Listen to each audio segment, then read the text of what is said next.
pourquoi les gens qui se trompent tout le temps, on continue à les entendre, ils ne sont pas discrédités, alors que ceux qui ont donné les bons chiffres, eux, on les critique. Je prends beaucoup de risques en faisant ça, parce que je n'ai rien à gagner. Nous n'avons pas une épidémie infectieuse, nous avons une épidémie d'angoisse. 2 personnes ont dit sur ce plateau qu'il ne fallait pas dire autre chose qu'un certain type d'information. Moi, j'essaye d'apporter à la population des éléments de scientifiques qui tentent... Je n'ai pas d'opinion. Je suis un scientifique qui tente de rassurer une population. Nous n'avons pas une épidémie infectieuse, nous avons une épidémie d'angoisse, si vous voulez. Et la population est à genoux à cause de ça, l'économie aussi. Donc, que des gens viennent nous dire, maintenant nous culpabiliser parce qu'on dit autre chose qu'eux, ça c'est insupportable, surtout un politique. Est-ce qu'avec 3602 cas en 24 heures, on continue pas de se dire quand même que y a une reprise de l'épidémie? Une reprise du nombre de cas porteurs du Covid, d'accord.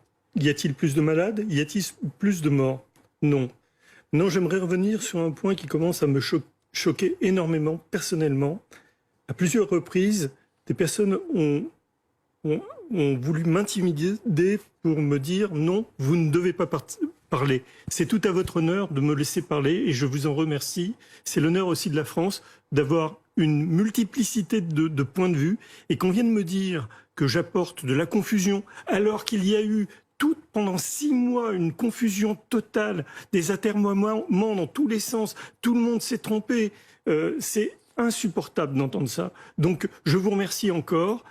Personnellement, ce que j'ai écrit au début de la crise reste toujours valable. Je me demande pourquoi, il faudra répondre à cette question, pourquoi les gens qui se trompent tout le temps, on continue à les entendre, ils ne sont pas discrédités, alors que ceux qui ont donné les bons chiffres, eux, on les critique. Je prends beaucoup de risques en faisant ça, parce que je n'ai rien à gagner. Je cherche simplement à donner des informations positives. Je suis chercheur, je n'ai pas d'opinion. Je donne juste ce que je vois, et ce que je vois est incohérent avec tout ce qui est mis en place. C'est tout. Le virus circule, mais une épidémie sans malade, moi, je ne comprends pas ce que c'est. Donc il n'y a pas de malade pour l'instant, il circule. Mais il y a des malades, il y a des malades en réanimation à l'hôpital en ce moment. Quelques-uns, on ne sait pas exactement où ils sont. Pour l'instant, il n'y a pas de signe majeur de crise. Donc pour l'instant, il n'y a pas de rebond. L'exemple typique d'un pays qui n'a pas suivi le confinement, c'est la Suède.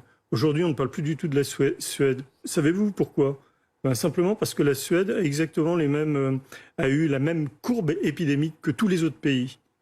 C'est-à-dire que globalement, confinement ou pas confinement, on a les mêmes résultats. La majorité suédoise aujourd'hui, la majorité politique, est contestée sur cette politique-là. Donc très clairement, le nombre de morts par rapport aux pays voisins entraîne également des contestations politiques. Réponse et ensuite on doit en terminer.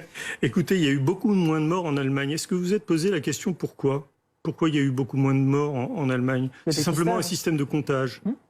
Donc sur ces questions-là, il y aura encore beaucoup de choses à discuter.